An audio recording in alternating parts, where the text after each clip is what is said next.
Welcome to a special edition of Prime Sports here on the Joy News channel. My name is Razak Musbao, and for the second successive time, the club failed to at least advance to the group stages of any Africa Interclub competition. And despite winning by 1-0 in the second leg against AS Bamako on Sunday, Accra Heart of Oak failed to overturn the 3-goal deficit from the first leg. And joining us in the studio to talk about the performance of the club and also recent happenings in the club is board member Vincent Sowah Odotei. Clearly, definitely passionate about the club. Sir, excited to see you. It's been a very difficult Monday for you, hasn't it? Well, it's been interesting. It's been interesting, not too difficult, but it's just been interesting with the fact that yesterday was the first time we won a match in 10 matches.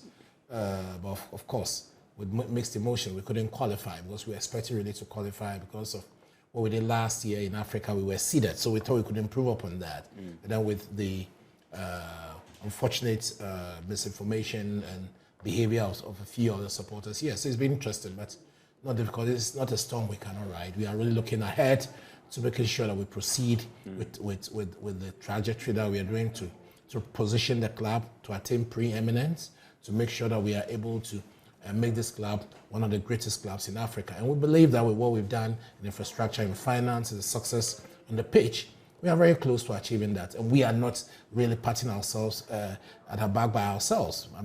Analysts, the GFA, our partners in Germany, Hoffenheim, Cincinnati, and any visitor who comes to the club, when we take into what we are doing and how we have been successful on the pitch for the past 2 years. Hearts of Oak has been the most successful club in Ghana, and what we have achieved. We are pretty confident that we're on the right path, and we should be able to lay the foundation for a sustainable winning machines and a successful club. So we are very confident in what we are doing. What a lot of people know you particularly to be is a board member of the club. But yes. How will you describe your role in the whole Hearts of Oak organization? I work in the office of the executive director, Toby Apede. The club is now managed by Toby Apede.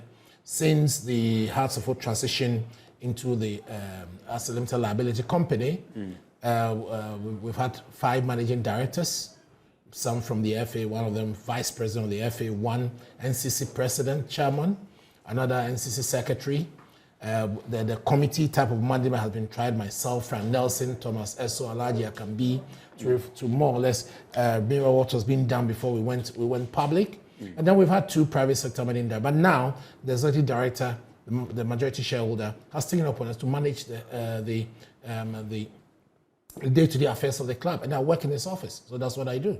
So, in terms of designation, you work in the office of the executive director of the club.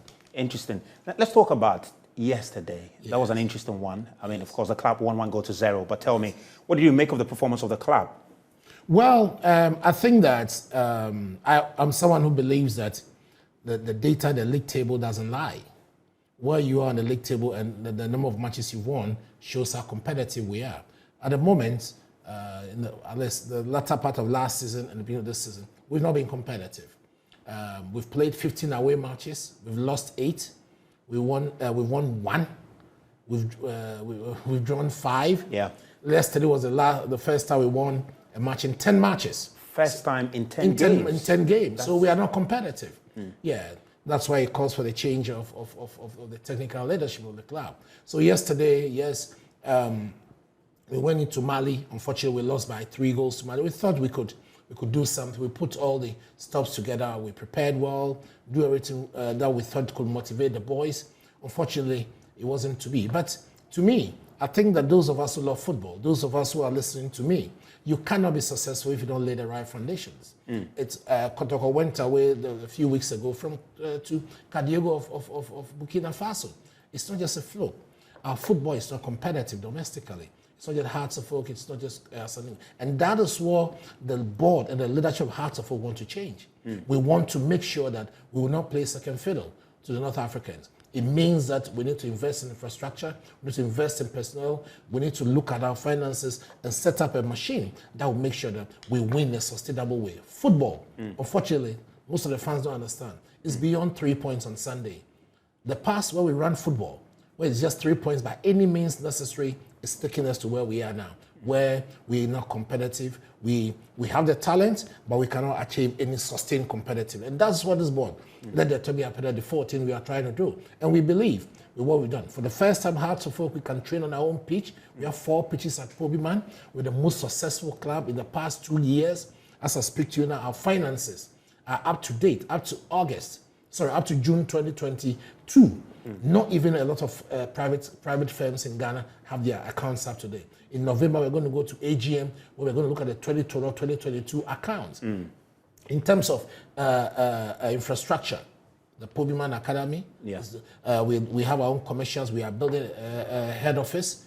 In terms of competitiveness, for the past 2 years, out of 6 trophies available on the domestic front, we won 5. So in terms of infrastructure, in terms of competitiveness in the local league, you are there. Now, after the game yesterday, there were some incidents that clearly didn't augur well for the club. And there was a visual, I think that was before the game, where you were captured in a heated exchange. Not sure who that was. We understand is the NCC chairman. Yes. Yeah, so we're going to show that visual just to understand what happened. Why were you in such heated engagement? During the recess, one of the deputy organizers of the NCC approached me that they were going to beat me and Alhaji Akambi after the match if we don't qualify. They said that to you directly? He said that to me. His name is called Sabato or something.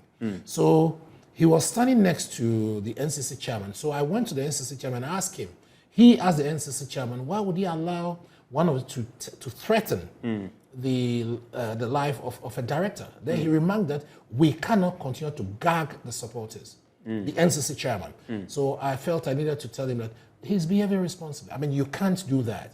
Yes, if the club, you think the club hasn't done well, you can express your opinion. You can, but you cannot threaten the lives of people. And even I think after the game, was it your car? Because it was a car that was whose tires were deflated. That was your car. Yes, because the threats that that they made during the recess, they carried it through.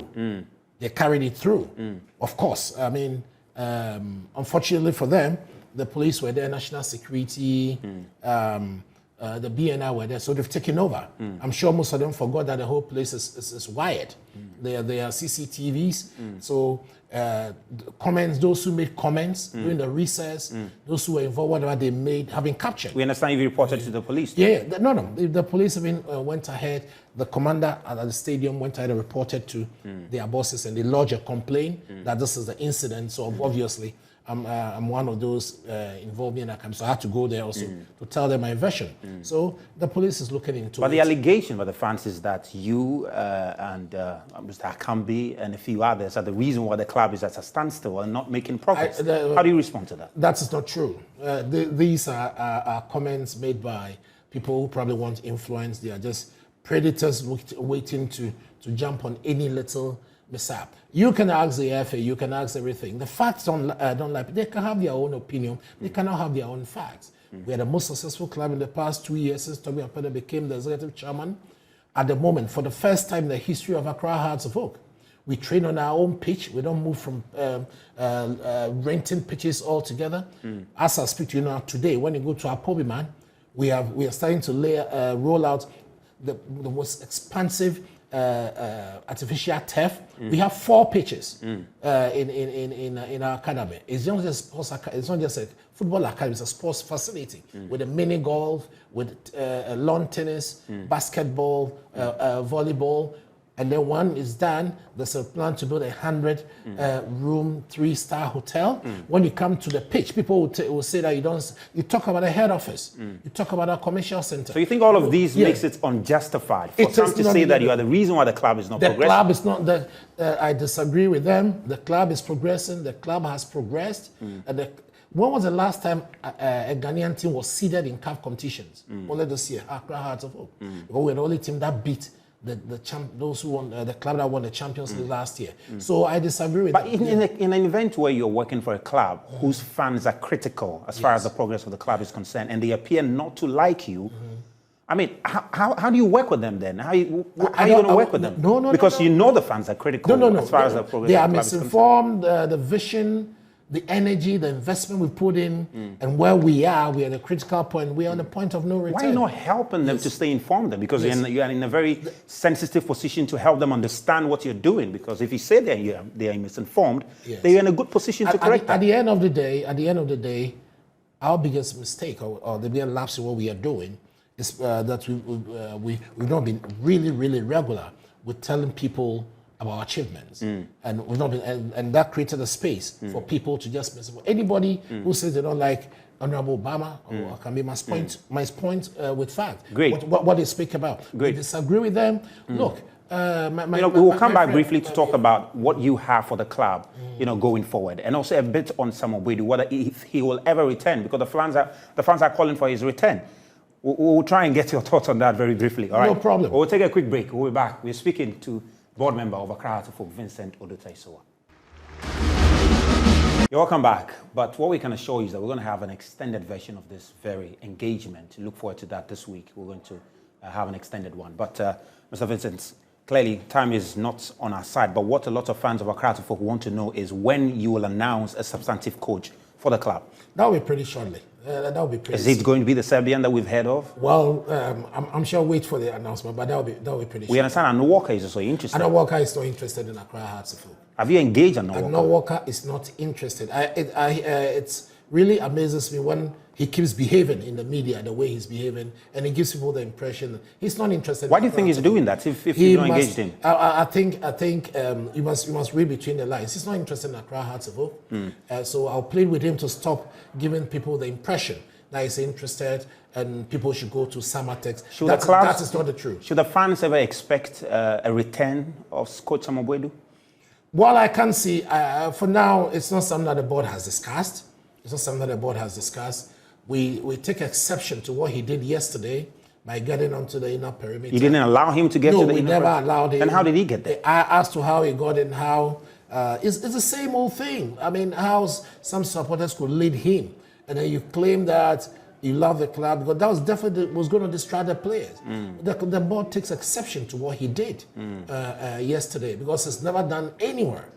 I mean, I've never seen anything of what Sowah Odotei did yesterday, because we are on very good terms with him, despite the fact that we've parted ways. But what he did yesterday, the club took exception to that, and I hope that he would not repeat that. He would not, under any circumstance, allow any supporter, any fan of the club to lead him to do it. Mr. Vincent, this is your camera. What message do you have for the fans of Accra Hearts of Oak who are clearly unhappy about your performance? What will you tell them? Your camera. Well, when you say my performance, we believe that those of us in Mali, those who have the privilege of leading this club this time, are on the verge. We've laid the foundation, are on the verge of a big takeoff of the club achieving preeminence in Africa. We can assure them that they must stay focused, they must stay calm. Those of us who are investing our time, our money and resources, I mean, we love the club the same manner and to the same extent that they do. Great. We can achieve preeminence, and we would achieve preeminence with the investment and the foundations we laid for the club. Mr. Vincent Sowah Odotei has been our guest, and this special one, as far as the Prime Sports is concerned, we're going to have an extended one, I promise you that, and that will come before the end of the week. My name is Razak Musbao, and thank you for joining us.